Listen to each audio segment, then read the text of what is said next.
What's good, YouTube? Stormybman, and I am back with a video commentary. Before we get started, I'd like to say shout out to the LDBC, Lions Den Boxing Community, New Media, and Liberated Perspective, a third eye view of the world. For more content such as this, please like, comment, subscribe, and share. The title of this commentary: The Game of Thrones. This is interesting how in recent moments we are witnessing championship titles changing hands at a rapid pace. Just in the past year, we've seen upsets, we've seen challengers come into fights presenting problems for current champions. Once again, I have talked about this as we say that in today's times, we have fighters who are awarded titles, championship belts, without earning the aspect of becoming a champion through trial, through growth, through the perseverance and the ascension in their beloved sport, boxing. Sometimes we are witnessing people become champions because titles have been vacated.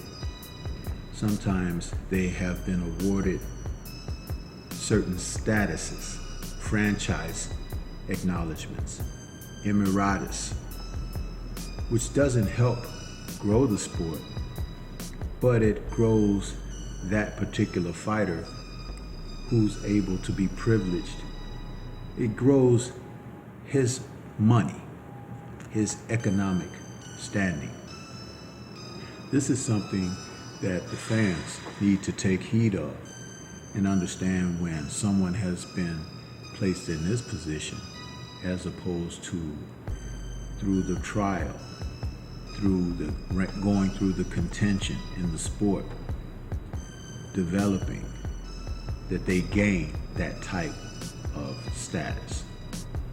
The sanctioning bodies are at fault here, as well as promoters. As soon as they recognize someone has talent, they'll put them in a position to be able to enjoy the spoils that come with the successes of fighting lesser opposition, sort of hand-picked fighters and opponents. Like in the film Rocky, when Mickey honestly told Rocky after he had defeated Apollo, "My job was to keep you safe." Those were all setups. They weren't killers, But the thing about it is, there are killers everywhere in the sport. And such is the Game of Thrones, where we see guys losing their belts, even though they were trying to walk on eggshells. You may as well get in that gym and go to work, because what happens in a match is that fighters usually get tested at some point. Why not be ready for the final exam? Step-up fights, fighting more frequently, especially for fighters who may have a marquee name, is essential.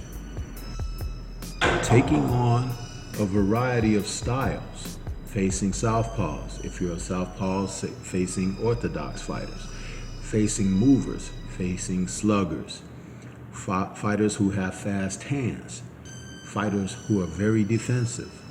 This is all a part of what can shape and make a fighter's pedigree better. When you don't have this type of class behind you, you'll become a victim in the Game of Thrones. You can be overthrown. You can have your title whisked away from you. The one thing about this is no one can remain on the throne if they are not equipped and adept at taking on these trials of which we speak. Will we see a change? It starts with the corner, actually. Fighters who have good trainers don't usually run into these problems, although you can still suffer losses. But sometimes when you lose to a fighter, you just lose to a better man on that night.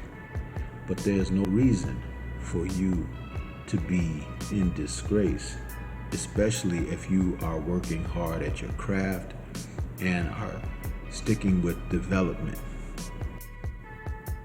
In camp, instead of cutting weight, cut into lessons and game plans. Spending the entire camp trying to lose weight leads to disaster as well. You lose the fight on the scales. We can talk more about the Game of Thrones. This is just an introductory commentary on the subject because titles will pass hands and thrones when people are not prepared to meet the exam ahead. Let me know your thoughts on this as we talk about the sport of boxing. This is Stormybman. That's all I have for you at this time. Until the next time we speak, peace.